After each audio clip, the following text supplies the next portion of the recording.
El equipo. Bien, compañeros, muy buenas noches. Bienvenidos a todos los asistentes a esta sala. Hoy, en esta tercera sesión de este diplomado en valores, el doctor, compañero y amigo doctor Miguel Erasmo Saldívar estará disertando el valor de la libertad, o dicho de otra manera, la libertad como valor. Bienvenidos todos, que tengan buenas noches. Doctor, tiene la palabra. Buenas noches a todos los camaradas que nos siguen en este tema. Vamos a hablar sobre el tema de la libertad, que es un tema que yo considero que es fundamental.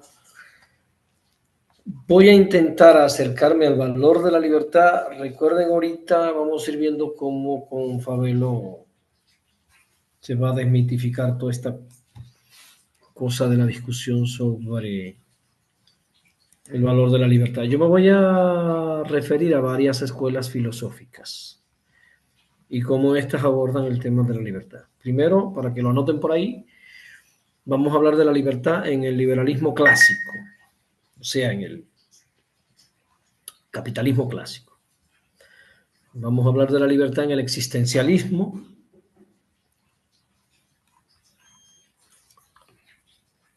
Vamos a hablar de la libertad en el utilitarismo, es una filosofía fundamental. Vamos a hablar de algunas posturas de la libertad en la filosofía política moderna,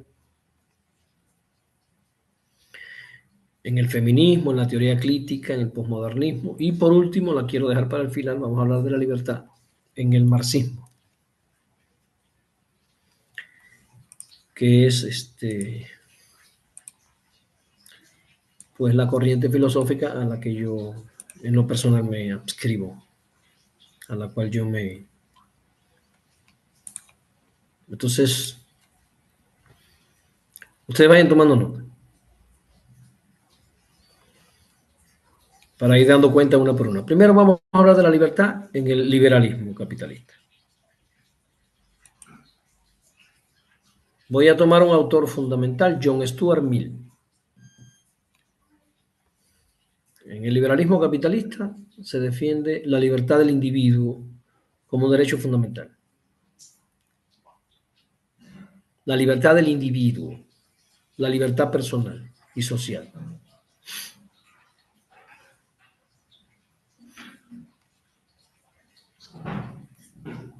Hay 5 aspectos fundamentales de la libertad en el liberalismo capitalista que ustedes tienen que tener muy clara para no dejarnos confundir. El derecho de Sinaí a hacer lo que Sinaí quiera. Esa es la conceptualización fundamental de la libertad en el capitalismo. Y si la comunidad necesita de Sinaí, pues la comunidad no tiene ningún derecho a imponerle a Sinaí nada. Porque recuerden que en el capitalismo la libertad individual es superior a todo, incluyendo a la justicia. Que quede claro. El valor fundamental del capitalismo es la libertad, por eso confunde a tanta gente. Y tanta gente se enamora de la supuesta libertad Oribet, que además no está. Vamos a ver el camino.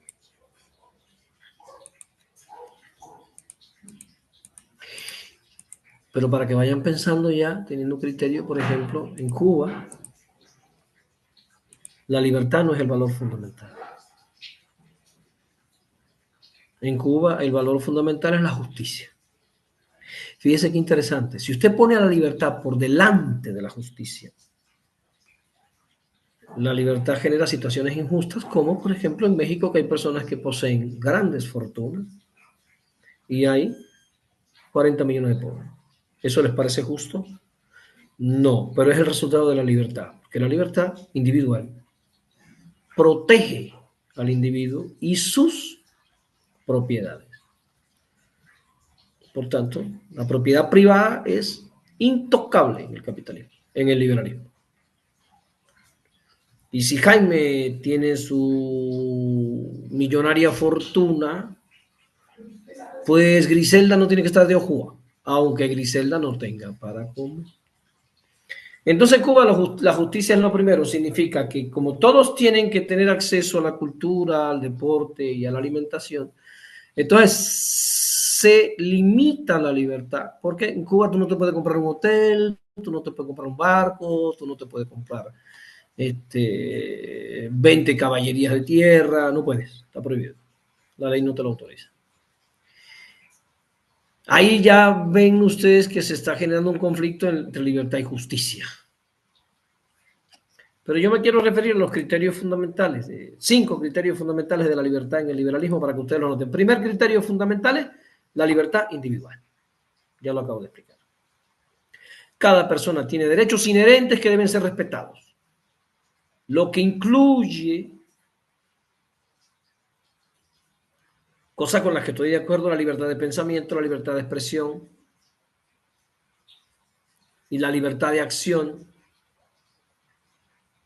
siempre que no interfiera en los derechos de los demás.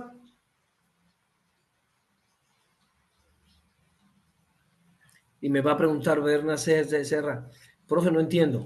Cuando Peña estaba proponiendo las reformas estructurales, se estaba vendiendo el petróleo a intereses privados.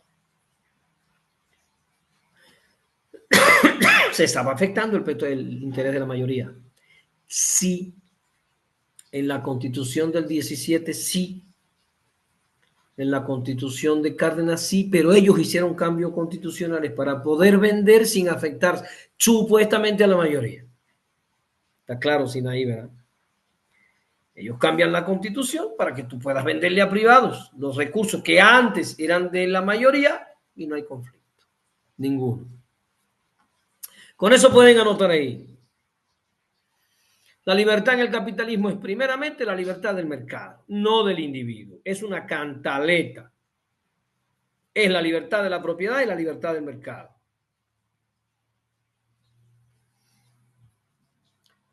Segundo criterio fundamental del liberalismo es la limitación del poder del Estado. Una de las bases del liberalismo clásico es la idea de que el poder del Estado debe ser limitado.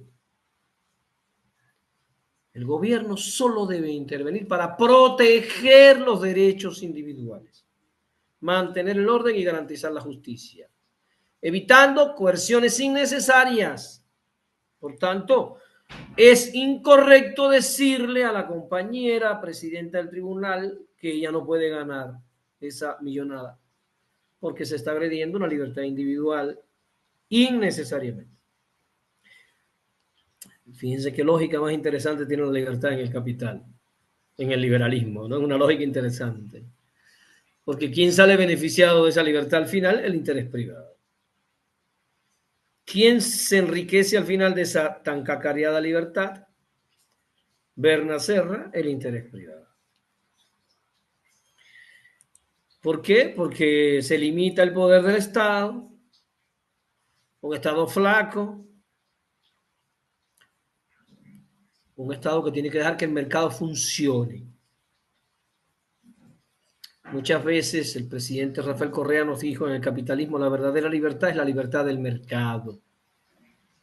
Quiero que lo tengan ahí y lo analicen ustedes para sus meditaciones. El tercer aspecto del liberalismo, quiero que vean, es el consentimiento y el contrato social. Hay una obra fundamental de Rousseau, clásica, que se llama El contrato social. Y hay un discurso del liberalismo que dice que el gobierno proviene del consentimiento de los gobernados. Esto implica que las autoridades deben actuar en interés de la libertad y el bienestar de todos. Para el liberalismo, el gobierno es neutral. Para nosotros los marxistas no lo es. Para los marxistas el gobierno es una herramienta del poder. El gobierno existe para que una clase pueda explotar a otra. De hecho, para los marxistas el gobierno surge, por eso hay una obra fundamental del marxismo que se llama El origen de la familia, la propiedad privada y el Estado. Sinaí. En esa obra se explica que esa familia que tenemos ahora que tanto nos gusta, de una mujer y un hombre, ¿verdad? Para toda la vida, amándose. Eso es una construcción de las sociedades de explotación. Eso no es. Por lo menos quiero que quede claro que para las mujeres no es el mejor modelo. Estaba viendo ayer esta semana me he pasado estudiando, es un documental de China, un pueblo de China, muy simpático, me encanta, donde no existe el matrimonio. Y son las chinitas las que le dicen al chinito en la noche quién va a entrar por su ventana, ni siquiera por la puerta. La chinita deja la ventana abierta, entra el chinito, la chinita pasa una buena noche, el chinito se va en la mañana y al otro día la chinita decide qué chinito entra. Pues si le gustó este chinito, pues se lo queda un tiempito. Cuando ya la chinita se aburrió el chinito, se busca otro chinito que también entra por la ventana. Profe, ¿y los niños no tienen papá? No, los niños no tienen papá. Esto es un matriarcado. Así era el matriarcado. La línea paternal la ejercen los hermanos de la chinita, que son los que funcionan como padres del nené, que se sabe quién es la madre que lo parió, pero no se sabe quién es el padre que lo hizo, porque muchos chinos transitaron por las noches de la chinita. Esto es un tipo de relación sexual muy común en sociedades primitivas y en sociedades actuales que no tienen mucho contacto con el mundo moderno, donde la mujer es libre sexualmente. Ahí no hay celos, ahí no hay golpes, ahí no hay feminicidios, ahí no hay nadie enojado porque su mujer está mirando al otro, porque son sociedades matriarcales. No se enojen los camaradas. El ejemplo solo es para que se den cuenta que el modelo de familia no es este. Esto es un modelo de familia católico, apostólico y romano, y además burgués. Según Federico Engel, la función fundamental de este tipo de familia monógama es la protección de la propiedad privada. Porque los dueños se preocupaban de a quién le iban a heredar la herencia, porque pues, imagínate que Luis Núñez no querrá heredarle su gran fortuna al hijo mío. Quiere estar seguro de que el hijo es de él. Y aparecen sociedades patriarcales donde la mujer incluso que engaña al hombre la asesinan, la matan.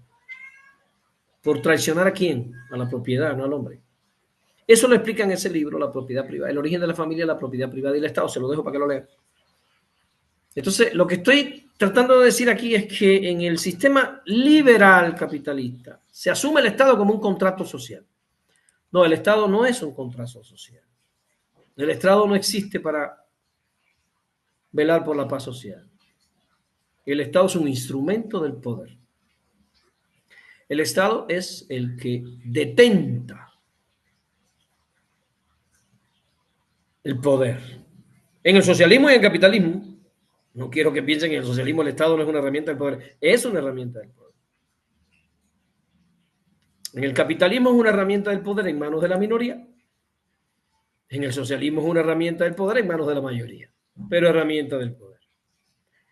Los que han estudiado el marxismo se dan cuenta que por eso Marx propone que con el desarrollo del socialismo, cuando se pasa a la etapa comunista, una de las cosas que pasa es que se elimina el Estado. Pero eso hay que leerse la teoría marxista para entender lo que Marx está proponiendo. La eliminación del Estado es el fin último de la sociedad socialista. Un mundo de iguales significaría un mundo sin Estado, no haría falta un Estado como herramienta del poder porque todos seríamos iguales. Todos tendríamos acceso a los recursos, todos viviríamos dignamente con lo necesario, no habría acumulación, no habría capital acumulado. Bien, el otro elemento del liberalismo que quiero compartir con ustedes es la libertad del mercado. El liberalismo defiende la autonomía del mercado como un medio para promover la libertad económica. Fíjense, Anótenlo y no lo olviden, la autonomía del mercado para defender, para promover la libertad económica.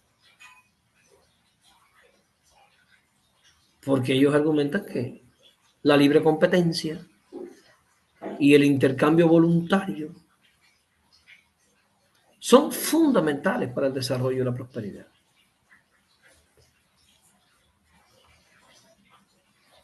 Nosotros los marxistas decimos que eso son pavadas. No hay libertad económica, ninguna de sus mentiras. Nosotros los marxistas decimos que eso es mentira. Los esclavos no tenían ninguna libertad económica. Los siervos no tenían libertad económica y los obreros no tienen libertad económica. Los marxistas decimos que los obreros venden su fuerza de trabajo por un salario y que su libertad económica llega hasta que se le acabe el dinero que tiene en el bolsillo. No hay libertad. La libertad depende de la plata que tú tienes.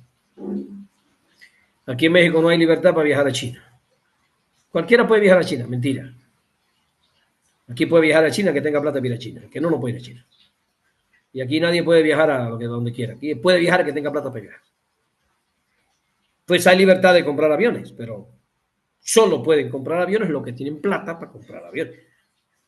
O sea, la libertad de comprar un avión yo la tengo, lo que no tengo es la posibilidad real. Por eso nosotros decimos, no vengan con cuentos.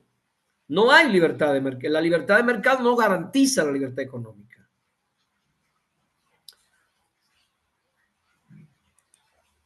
El último elemento del liberalismo que quiero proponer aquí, que ellos lo defienden como un aspecto fundamental de su libertad, es la autonomía moral. Los clásicos del liberalismo, digamos, John Stuart Mill, entre otros, sostienen la libertad moral. Así comenzó el capitalismo. Porque recuerden que el capitalismo comienza en una batalla a muerte con el sistema feudal católico, apostólico y romano, y que realmente el capitalismo significó un estado de mayor libertad para el ser humano en el sentido de la libertad para pensar, porque aquí no había libertad para pensar. Quemaron a Giordano Bruno, casi queman a Galileo, o sea, aquí no se podía pensar contra la iglesia porque te quemaban por lo que fuera, güey. Entonces el capitalismo conquista un espacio de libertad que no teníamos y ciertamente ellos y más clásicos estaban convencidos de que había autonomía moral, autonomía de pensamiento, que el individuo tiene derecho a tomar decisiones sobre su vida y que hay una libertad de opinión. Ahí lo dejan. Para el capitalismo eso es importante. Y los que tengan algún tipo de duda pueden poner al lado ahí para que después lo mediten si el capitalismo realmente respeta la libertad de pensamiento, que fue lo que pasó en el 2 de octubre de 1968. Se les olvidó. ¿Qué pasó en el 2006 en Oaxaca? Se les olvidó la libertad de pensamiento. ¿Qué pasó en Nochistlán, Aguas Blancas, Tlatelolco? No. Porque realmente cuando el oprimido intenta entrar en una disputa de la hegemonía para buscar espacios de libertad, lo asesinan, lo violan, lo desaparecen. Bueno, ya esta es la libertad del liberalismo capitalista.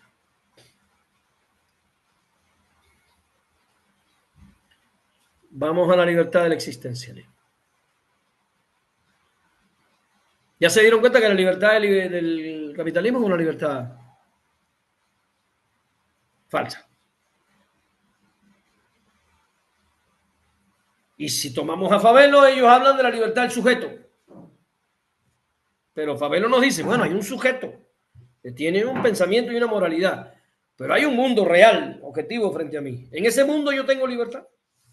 Eso lo podemos discutir con el liberalismo. Yo puedo viajar a donde yo quiera, yo puedo comprar lo que yo quiera, yo puedo consumir lo que yo quiera. Yo puedo trabajar en el lugar que más potencia el desarrollo de mis facultades. No. Entonces, hay un mundo objetivo que limita mi libertad porque yo no tengo plata. Y hay instituciones que limitan mi libertad porque si yo voy a viajar, pues me piden ciertas condiciones para viajar, un pasaporte, una visa, Entonces, honestamente, en el capitalismo neoliberal o en el liberalismo, la mercancía es libre. pero nosotros no. Nosotros estamos limitados por las instituciones, por la objetividad del mundo en el que vivimos, por nuestras limitaciones económicas. Y tampoco tenemos libertad porque entonces está toda la parte de la producción de ideas que se reproducen y reproducen en los medios de difusión masiva, y engañando, manipulando. Y entonces estoy totalmente...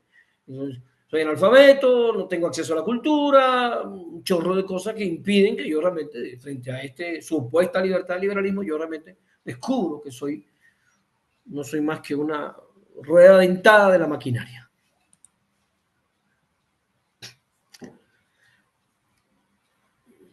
Bien, ahora vamos al existencialismo. Voy a tomar como representante del existencialismo a Sartre, Jean-Paul Sartre, que me gusta. Según Sartre, hay una obra de él que me gustó mucho que se llama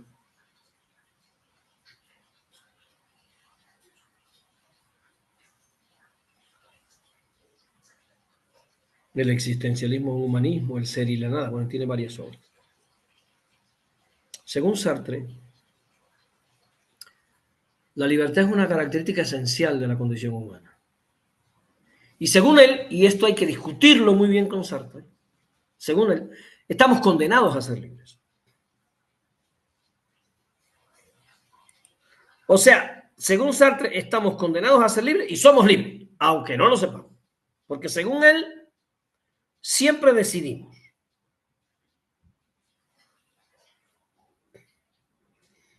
O sea, en la lógica de Sartre, si yo le pongo una pistola en la cabeza a uno de ustedes y le digo, a ver, el dinero o la vida, una condición extrema, el dinero o la vida.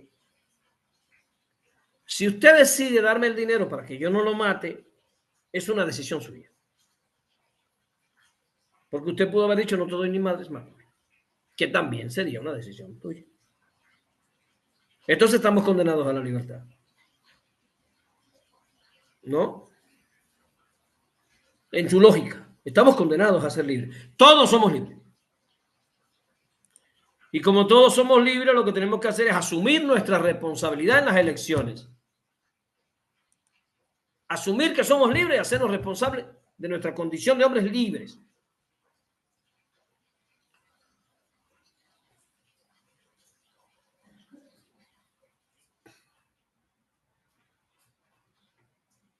Discutimos con Sartre, que Sartre habla. Por supuesto, un marxista discutiría con Sartre diciendo, tú estás hablando de la libertad interna, libertad de pensamiento.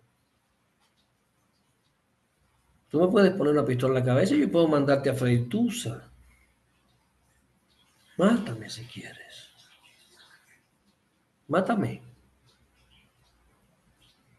Pero yo no soy libre de comer si no tengo dinero, ¿o sí? Yo no soy libre de salvar a mi hijo si está enfermo y yo no tengo dinero para comprar la medicina, ¿o sí? Un marxista le diría, si yo tengo 5 niños en mi casa llorando por hambre, y yo voy y tomo unos panes de la panadería de Berna Serra, porque él es panadero y tiene muchos panes, ¿qué? ¿Me lo permiten? No, voy a la cárcel. Yo soy libre de robarle los panes para que mis hijos coman, pero comen una noche, al otro día se quedan sin padre y me mandan a la cárcel. Entonces, este cuento de que todo el mundo es libre es un cuento que me preocupa, porque entonces los hombres pueden pensar que el capitalismo no oprime a nadie, que no hay pobres, que no hay nada, que todos somos libres, hagámonos responsables de nuestra libertad. Es una discusión que tenemos que tener con Sartre, es un autor que a mí me gusta, pero la realidad del hombre es que, ¿cómo? ¿Cuáles son las 5 características fundamentales de la libertad del existencialismo de Sartre? Voy a las características de la libertad en el existencialismo.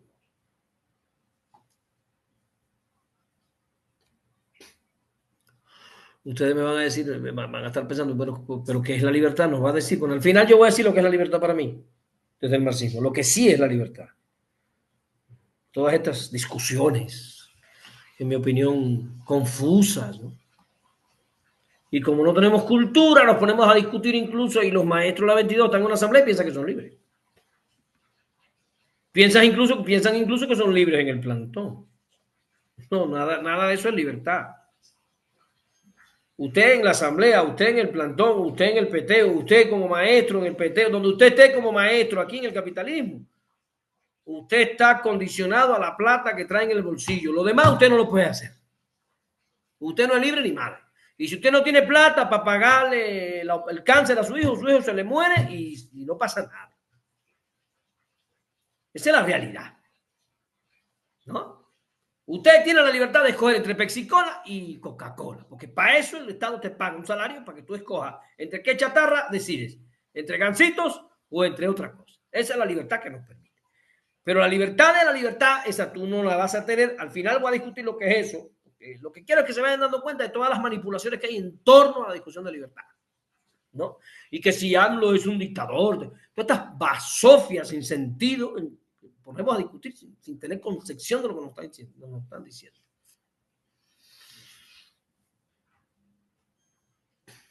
Entonces, el existencialismo primero nos dice, primer criterio es la libertad como condición fundamental. O sea, nos dicen que todos somos libres. ¿A eso respondemos? No.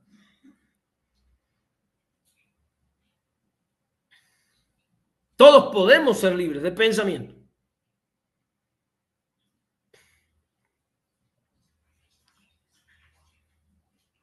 Pero no nos podemos salir de la cárcel del capitalismo.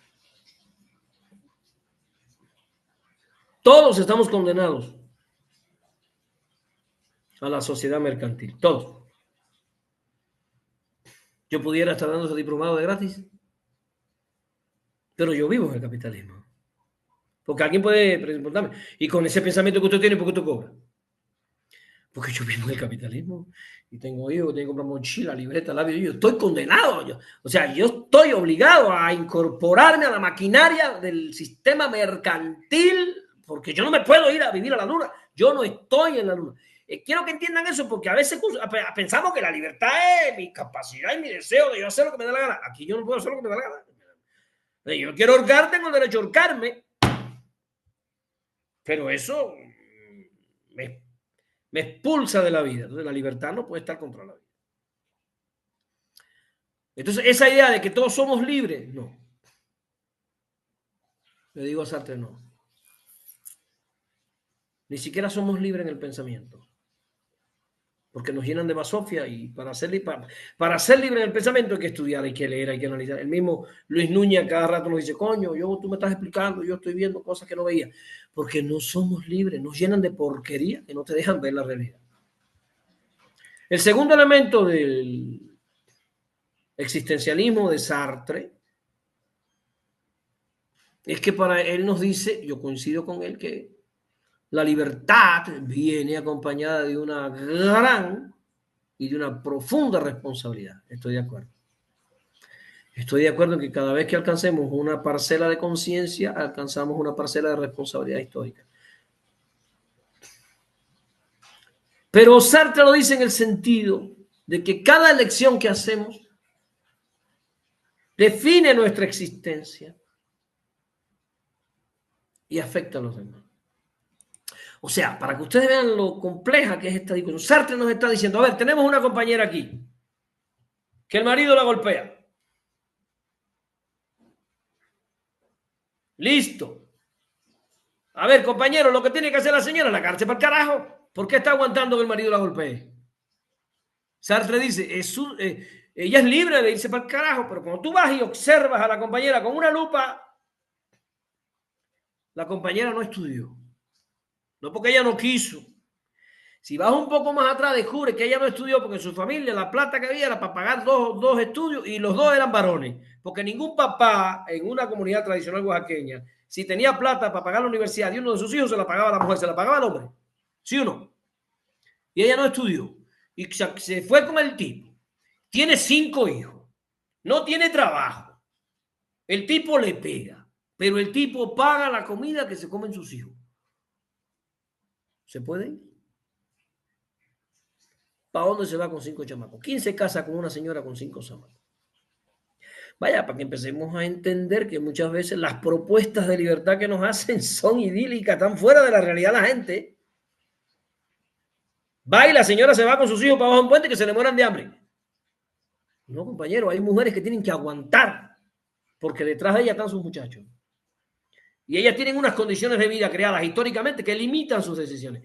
Entonces Sartre no me puede decir que cada quien es responsable de sus decisiones y libre de hacer lo que quiera. No, hay condiciones objetivas, históricas y económicas que graban la posibilidad de la libertad de los seres humanos. Así lo dice el marxismo. Hay condiciones objetivas, condiciones históricas y condiciones materiales que muchas veces no nos dejan decidir lo que querríamos.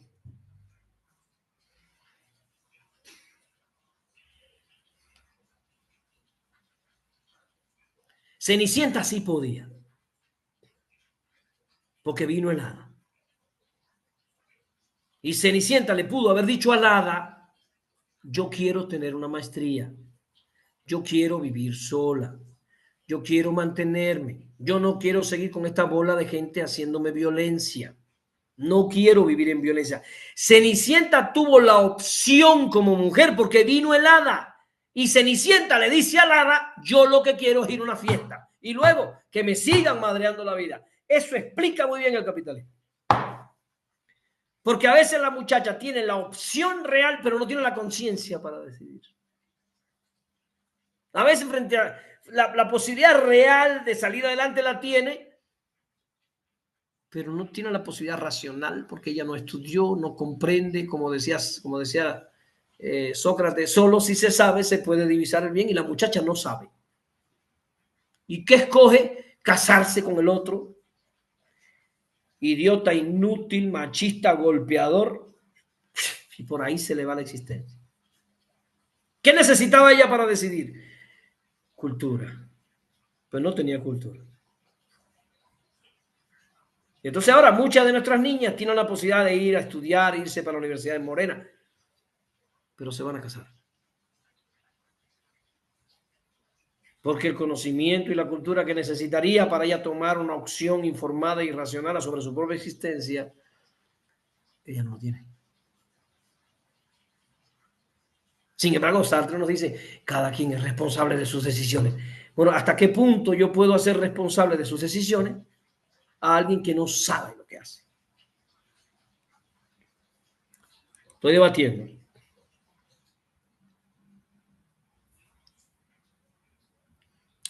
El otro elemento fundamental de la libertad de Sartre es la autenticidad. Cuando Sartre nos dice que la libertad permite a la persona actuar de acuerdo a su verdadero yo, en vez de conformarse con expectativas externas, con expectativas de otros. O sea, la autenticidad. Yo actuar según yo quiero. Según lo que estoy explicando hasta aquí, Luis Núñez, porque Sartre nos dice, la autenticidad es que yo actúe como yo quiero. Bien, Carmelita, usted puede actuar como usted quiera. No, tampoco. No es tan así. ¿Por qué? Porque yo puedo actuar como yo quiero hasta donde llegue mi economía. Porque si mi economía no me lo permite, yo no puedo.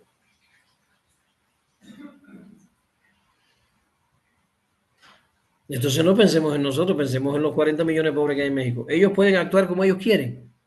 Ellos pueden ser auténticos. No, a ver, escriba, Miguel, la autenticidad. Pueden poner ahí. La autenticidad es un lujo. Miguel.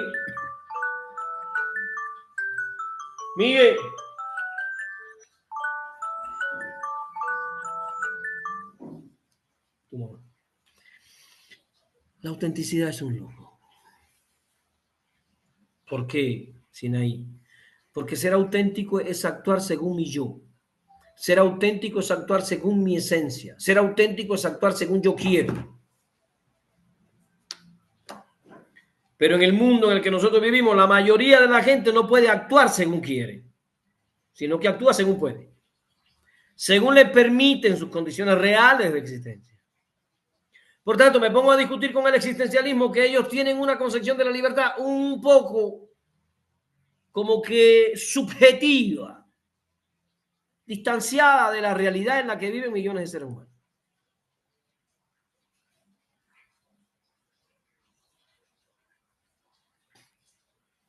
Otro aspecto fundamental de la libertad en Sartre, de la libertad del existencialismo,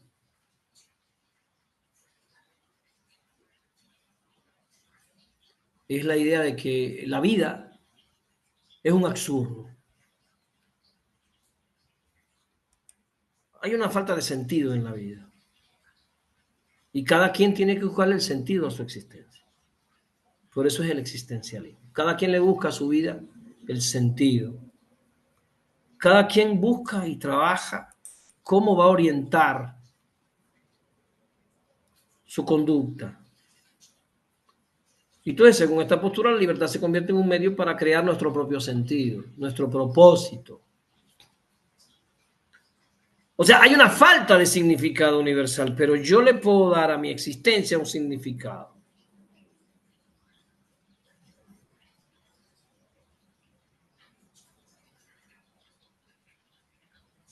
Yo coincido con él y tampoco coincido con él en esto. Sí y no. Primero, compañero, yo no creo que la vida tenga una falta de sentido universal. Y fíjense lo que voy a decir ahora para que lo discutan conmigo. Si no están de acuerdo, es su problema. Esto es para discutirlo. En mi postura personal, el significado de la vida yo no lo busco en mí, como la mayoría de las escuelas psicológicas hoy están proponiendo. El significado de la vida es una relación entre lo que yo pienso y quiero y el mundo real en el que yo existo. Yo no vivo en la nube. Yo no vivo en la luna. Yo vivo en México 2024. En un país de pobres, en un país de gente que no. Entonces, el significado de mi vida emana de mi relación con esa realidad. Y entonces yo decido darle a la vida mía el significado, la orientación de una vida dedicada a la concienciación, al pensamiento crítico, a la educación para la emancipación. Esa es mi decisión. El significado de la vida de Miguel Hidalgo no lo obtuvo Miguel Hidalgo meditando en su torre de cristal. A ver, no, el significado de la vida de Miguel Hidalgo emerge de la relación de Miguel Hidalgo con su realidad concreta, histórica en la que vivió Víctor Hugo. Y Miguel Hidalgo decide dedicar su vida a la emancipación de su país y la vida le fue en ello. El significado de la vida de Jesús emana también de las condiciones históricas en las que la ven, que Jesús. A ver, quiero que lo piense. Jesús no hubiese sido un revolucionario si no hubiese vivido en la Roma opresora en la que él vivió. Si Jesús hubiera vivido en un mundo de iguales, en un mundo de dignos, él no habría sido un revolucionario, había sido uno más.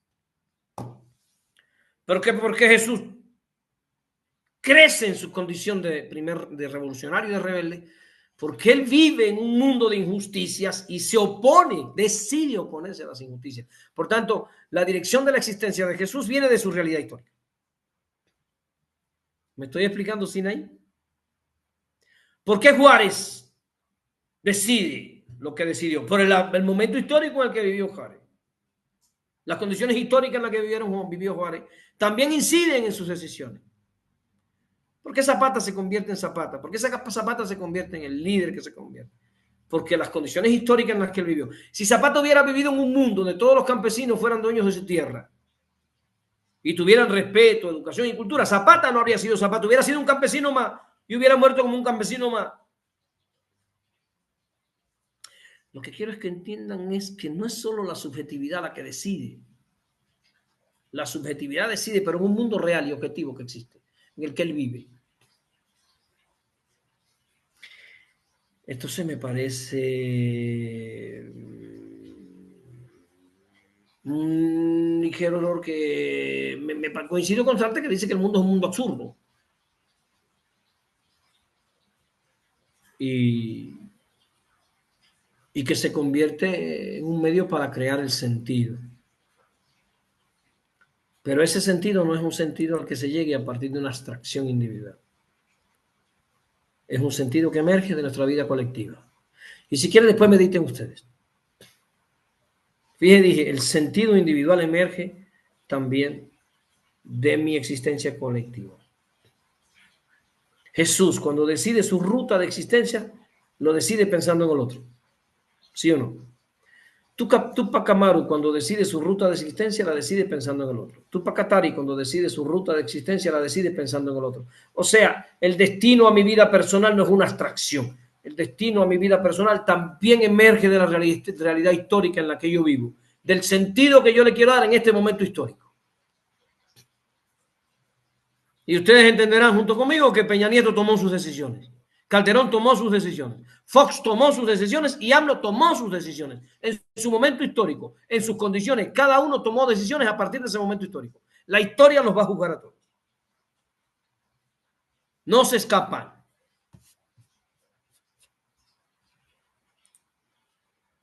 Entonces,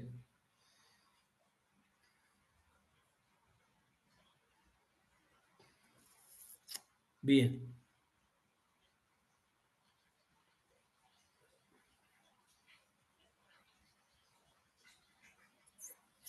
La libertad del feminismo.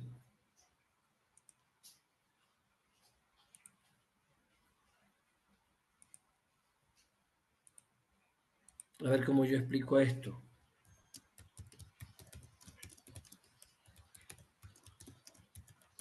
Sin molestar.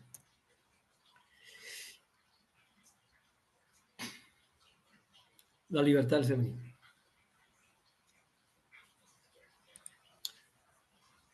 No estoy pensando en cualquier feminismo, estoy pensando, por ejemplo, en Simone, la esposa de Sartre, para tomar una filósofa para mí admirable. Simone, la esposa de Sartre. En su libro El segundo sexo, se refiere a la libertad como una vía para la emancipación de la mujer.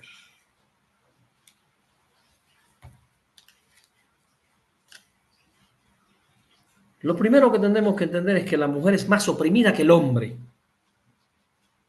Eso es una realidad histórica, eso no es un capricho, eso no es un posicionamiento subjetivo. La mujer es más oprimida que el hombre.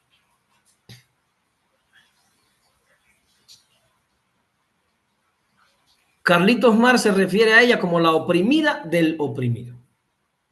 El propio Carlos Marx se refiere a las compañeras como la oprimida del oprimido. O sea, la explotada del explotado.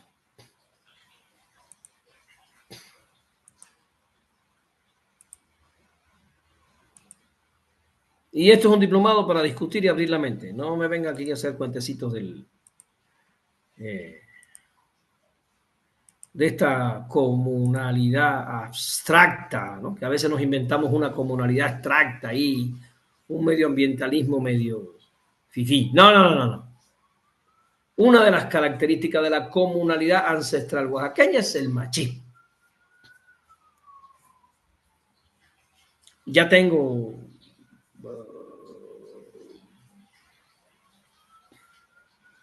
trabajos de investigaciones de eso. Sí existe, no es una idea de gente que quiere molestar a los varones, no.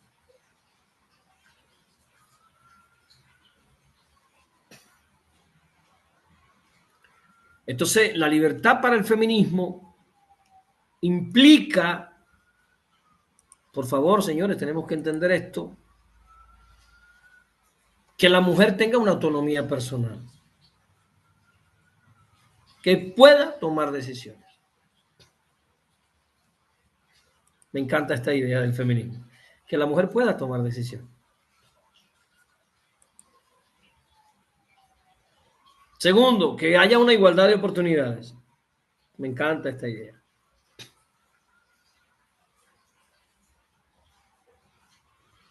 Que no haya barreras de género. Fíjense, póngalo y lo voy a decir, y voy a hablar de ahorita de toda la mentira que hay detrás de esto. Que haya un acceso, digamos, equitativo.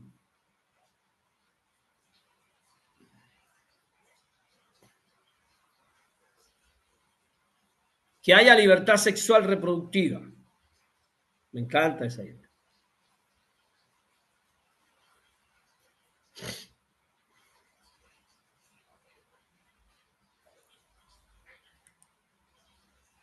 Y erradicar la violencia.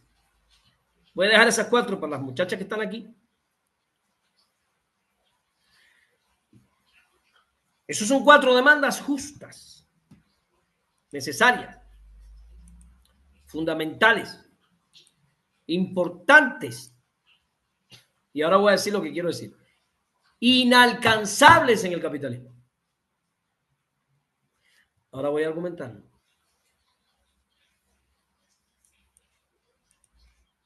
O sea, autonomía personal.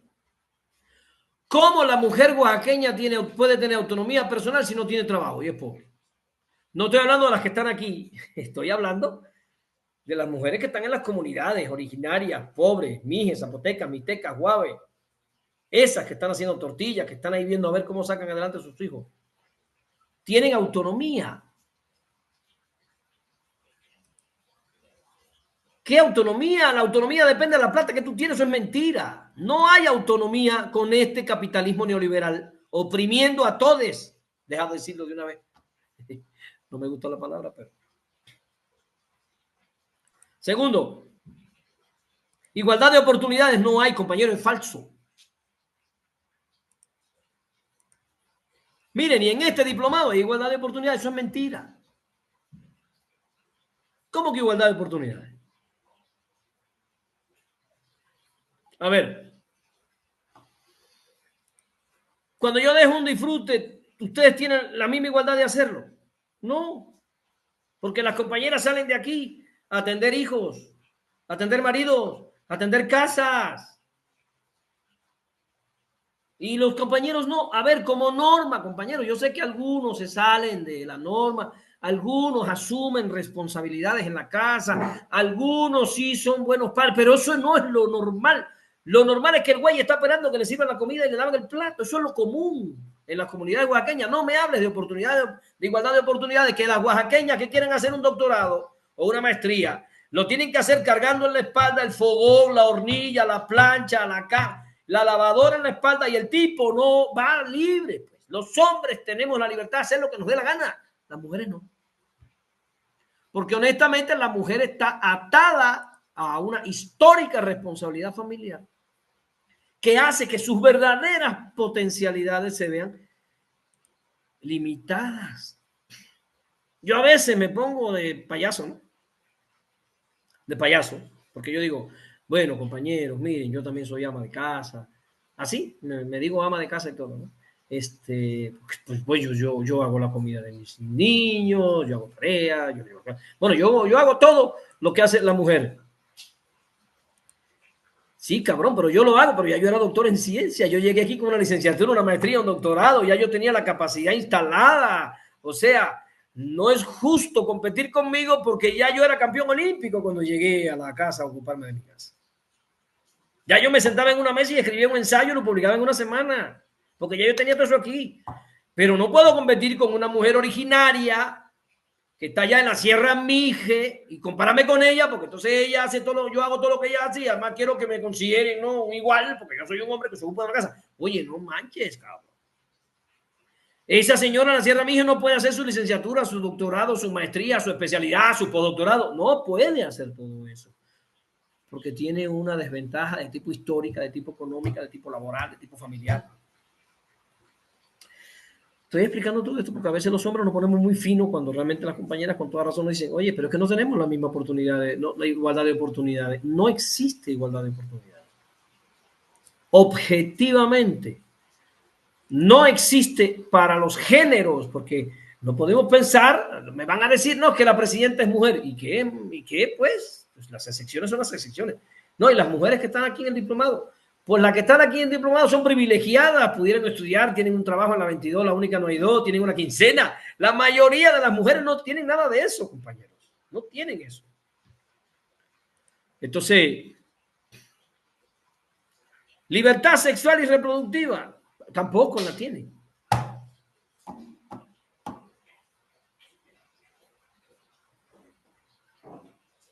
Tampoco la tienen. Entonces, y la erradicación de la violencia contra la mujer a mí me parece una peligrosa abstracción del feminismo. Me parece peligrosa. Voy a decir aquí por qué.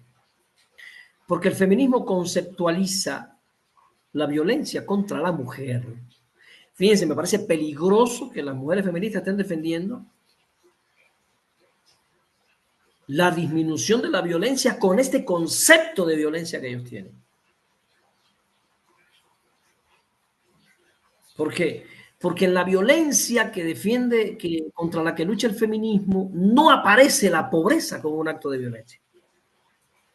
Entonces las feministas están luchando para que no las maten, pero las están matando de hambre, de pobre, de que sus hijos no tienen oportunidad. Entonces me parece que lo más tenemos que discutir realmente que la conceptualización de la violencia de género tiene que incluir a la pobreza. No puedes contabilizar a las mujeres que matan y decir en tal año mataron tanta, ni una más, como si el problema de la mujer fuera ni una más. No, el problema de la mujer es un problema histórico que implica a millones de mujeres más que no están en esa contabilidad. Por eso yo creo que la conceptualización de la violencia de género tiene que tener una dimensión que abarque la violencia del Estado contra la mujer.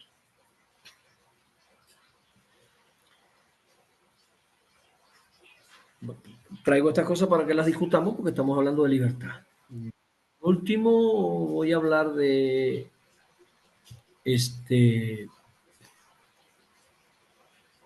la libertad del marxismo, es la que más me interesa. Carlitos Marx. Para que lo tengamos como elemento y lo podamos discutir. Primero, para Marx, fíjense qué interesante, para Marx, él interpreta la libertad no en términos solamente individuales. Marx interpreta la libertad en términos sociales y económicos. Para Marx, solo podremos hablar de verdadera libertad con la abolición de las estructuras de clase y de la explotación. Para Marx solo podemos hablar de una libertad auténtica cuando se acabe la opresión, la explotación y el despojo. Me encanta esa idea porque yo creo que discutir de libertad en nombre de los pobres es cínico. Igual que creo que discutir de feminismo en nombre de las mujeres pobres es cínico. No hay feminismo si no se incluye a las pobres que no tienen para alimentar a sus hijos. Entonces, Marx nos dice, en primer lugar, fíjate, Marx nos dice, en primer lugar, el primer criterio para hablar de libertad es la emancipación social. Emanciparnos de la opresión.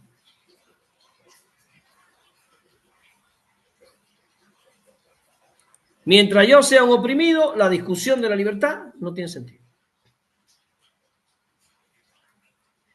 Está cabrón porque Marx siempre pone las cosas en el extremo, porque es un tipo radical. Radical significa que va a la raíz de las cosas.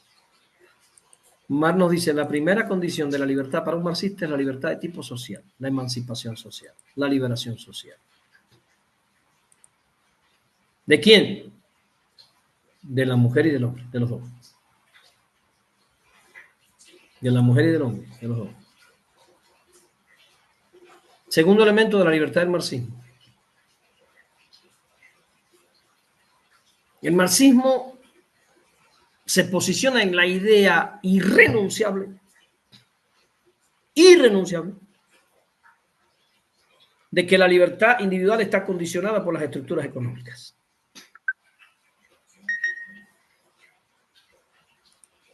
Estas son cosas para discutir con AMLO.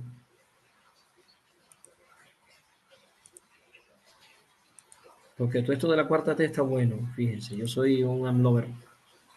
Pero una cosa es redistribuir la riqueza dándole apoyo a los más necesitados y otra cosa es buscar la libertad económica del pueblo mexicano. Porque esta redistribución a partir de estas becas y estos programas está muy bueno, pero eso no es la libertad económica.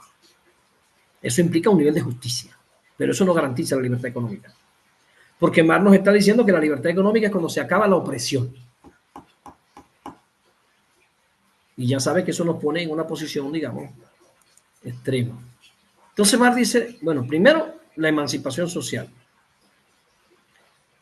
emanciparnos de la opresión. Segundo, poder cambiar las relaciones de producción. Cambiar las relaciones de producción. De modo que esas nuevas relaciones de producción impliquen liberación económica.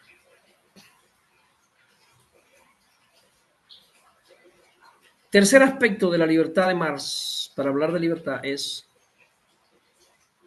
entender que no hay libertad. Fíjense lo que voy a decir. Para el marxismo no hay libertad sin igualdad. O sea, si no somos iguales, no somos libres.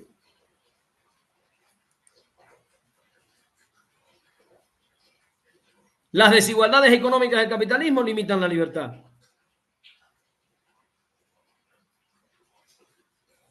Cuando luchamos por la libertad, estamos luchando por la igualdad económica.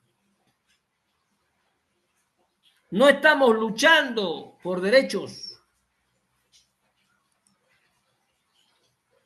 Estamos luchando por no ser pobres.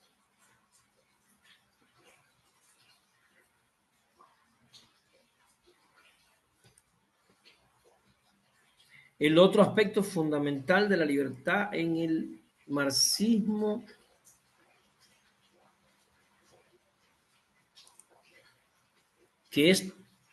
se distancia de todas las posturas que discutimos hasta ahora. El marxismo toma distancia de toda esta discusión sartriana, libertaria y toda esta cosa. Porque el marxismo postula como un criterio fundamental de la libertad que la libertad, para ser tal, se tiene que entender en términos de libertad colectiva. Que no se trata de lo que puede hacer un individuo frente a otro. Se trata de lo que puede hacer la sociedad humana. Que no tiene sentido hablar de libertad individual en un mundo donde hay diferencias económicas. O sea, que ponerme a discutir de libertad individual en un mundo de diferencias económicas es un contrasentido. Porque yo no puedo ni remotamente tomar las decisiones que toma Carlos Slim. ¿Por qué, compañero? Porque hay una diferencia económica abismal. Y no pienso yo, piensen los campesinos, los obreros, las campesinas, los pescadores, los que no tienen trabajo, la gente que vive al día.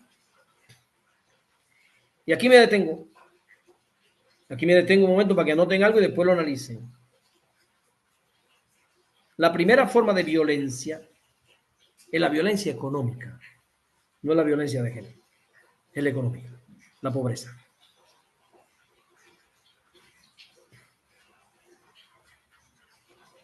Violencia económica, donde se expulsan a millones de seres humanos de poder tener una vida digna desde el punto de vista económico. Y se ven obligados a buscar lo que sea. Muchos optan por la delincuencia.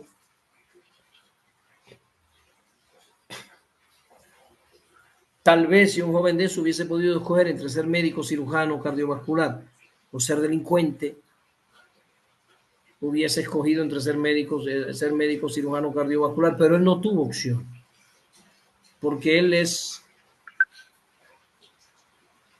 oprimido desde el punto de vista económico y él se ve en una condición humana realmente desigual. Entonces, para el marxismo, la realización del potencial humano personal, para el marxismo, la realización del individuo se logra mejor en sociedades donde las personas trabajan juntas y comparten los beneficios de su labor. En comunidades donde las personas trabajan juntas y comparten el beneficio de su labor, en lugar de estar aisladas en un sistema competitivo.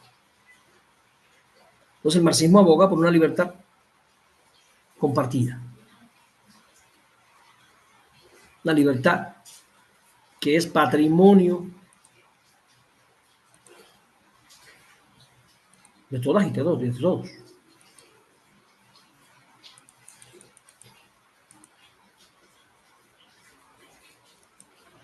Y por último, compañeros, para cerrar,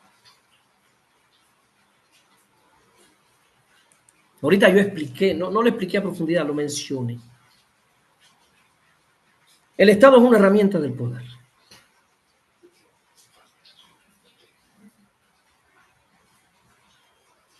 El Estado detenta, el Estado detenta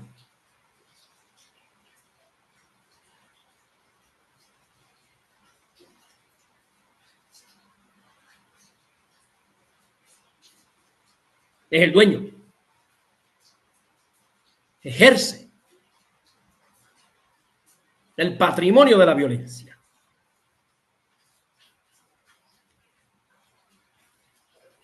Y para eso tiene el ejército, la policía, las cárceles, porque el patrimonio de la violencia pertenece a un Estado que se constituye, según ella, como una herramienta para que las clases opresoras, en primer lugar, puedan dominar al oprimido. En el resguardo de la ley. Y por eso en el capitalismo las leyes son burguesas al servicio. Y si usted quiere probarlo, váyase a una comunidad que está disputando el agua para que usted vea que están embadurnados en un juicio peleándose el agua con la Coca-Cola porque ya se les dio cierta potestad y la ley protege a la Coca-Cola.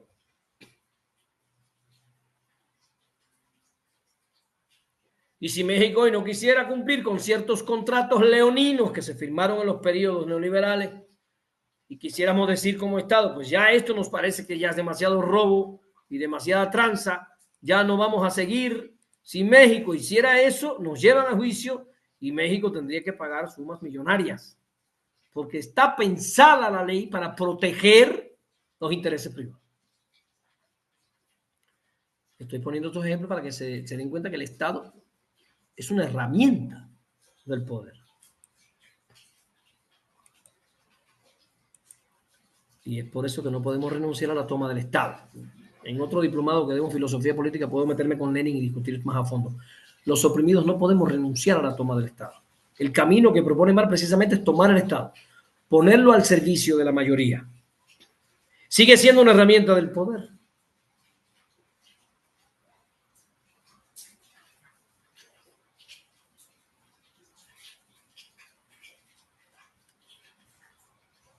Sigue siendo una herramienta del poder, pero en manos de la mayoría que oprime a una minoría burguesa y oligarca, como el caso de la Revolución Cubana, que se le expropiaron sus riquezas para ponerla al servicio del pueblo.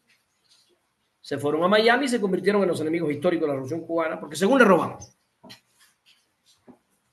Pero entiendan que cuando se llega se toma el Estado, se toma una herramienta del poder, y eso fue lo que hizo Morena, toma el Estado y poco a poco empieza a tomar medidas para dar un poco de justicia a los más oprimidos, porque el Estado es una herramienta del poder. Por eso el PRI y el PAN, cuando controlaban el Estado, podían aprobar leyes que beneficiaban a sus propios intereses privados, porque el Estado es una maquinaria, es una herramienta para ejercer el poder. Y cuando la 22 se fue al Zócalo, lo sacaron, ahí hubo violadas, desaparecidos, asesinatos, todo, porque el Estado detenta.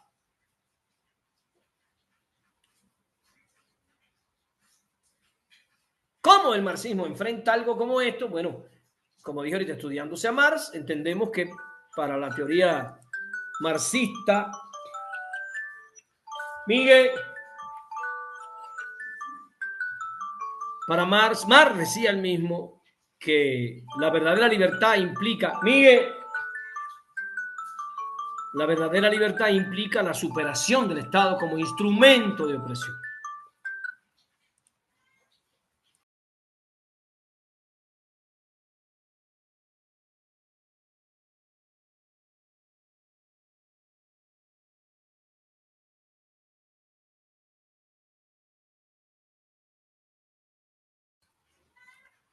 Entonces estoy diciendo que Marx en su teoría nos está diciendo que la verdadera libertad implica la superación del Estado como instrumento de opresión.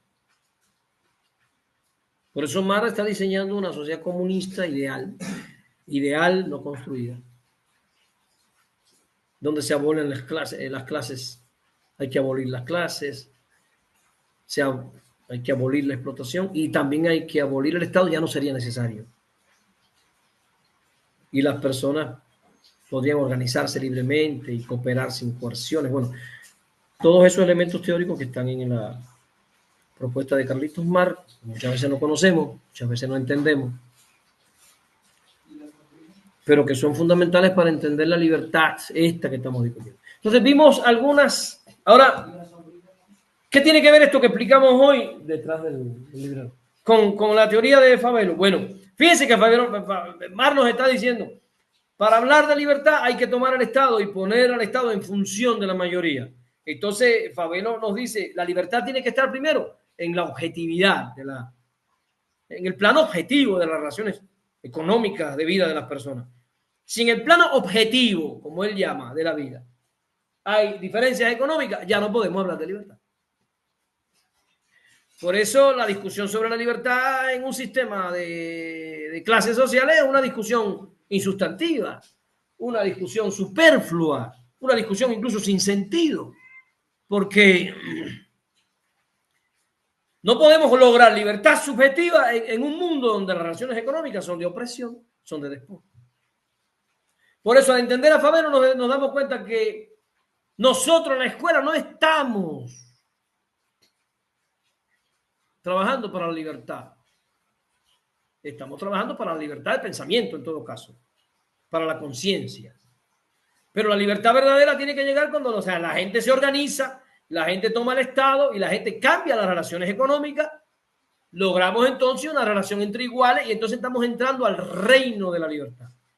Porque el reino de la libertad tiene que ser el reino de la no opresión, de un espacio donde la opresión y el despojo no exista. Porque en un sistema que haya opresión y haya despojo, entonces solo podríamos hablar de la libertad de algunos y la ausencia de libertad para otros. Bueno, teóricamente así lo plantea el marxismo. Y a partir de la teoría de valores de Fabelo, espero que hoy estemos en mejores condiciones para pensar la libertad como valor. Si vamos a trabajar la libertad en la escuela, ya sabemos que objetivamente no nos podemos conducir por el mundo de la libertad. Pues cuando salen de la escuela llegan al mundo de la opresión, al mundo de tener que vender su fuerza de trabajo, la fuerza de sus músculos para sobrevivir, o la fuerza de su intelecto para poder subsistir. Pero la escuela sí puede dar conciencia histórica. La escuela puede preparar al estudiante para que adquiera tal nivel de conciencia, que entienda cuál es el camino para emanciparse, para liberarse. Y ese camino pasa por la organización, por la lucha. Y tener claro que a veces, en esta búsqueda de libertad contra el sistema, nos organizamos en grupos, en comunas, en sindicatos, y caemos en relaciones que vuelven a atentar contra nuestra libertad. Porque para nosotros, los pensadores de izquierda, no hay libertad económica en el capitalismo. Pero tenemos que garantizar entre nuestros grupos de compañeros libertad de pensamiento, capacidad de razonar libremente. Si yo me organizo en un sindicato, yo me organizo en una comunidad, donde no puedo decir libremente lo que yo pienso, no puedo actuar dentro del grupo libremente, aparece otro tipo de opresión.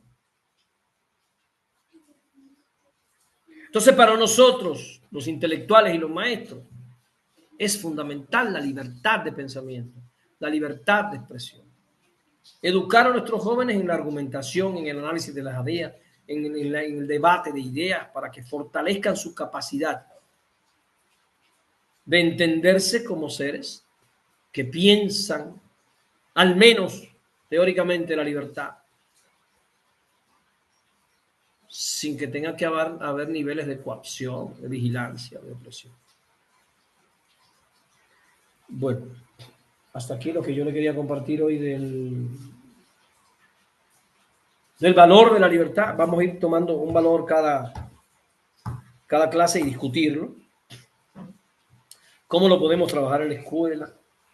¿Qué es? Pero este valor de hoy es un valor fundamental, el valor de la libertad. Y quise yo exponer algunas escuelas fundamentales. No expuse todas, porque no se puede mover uno por toda la filosofía en apenas una hora y unos minutos. Pero puse las más importantes para que viéramos cómo en la discusión sobre la libertad muchas veces nos metemos en discusiones sin sentido. Bien, hasta